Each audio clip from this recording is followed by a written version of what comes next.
Dito na nga lang tayo.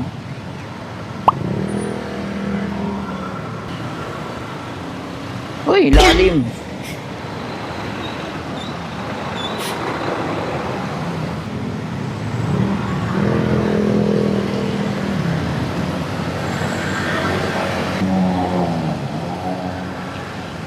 Dilim pa rin ito, ulan pa rin to eh. Ayan, umuulan na nga. Ayun oh, lakas dun oh. Pang! Yun oh. Dun pa lang, kulay pa lang eh. Iba na eh. Kailangan talaga nakakapote ka na palagi. Ang mahirap pa nito,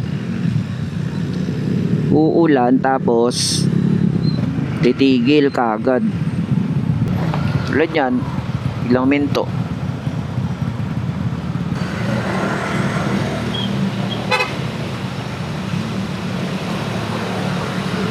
Binasa niya lang yung kapote, tapos suminto ulit, tapos mamaya lalakas ulit.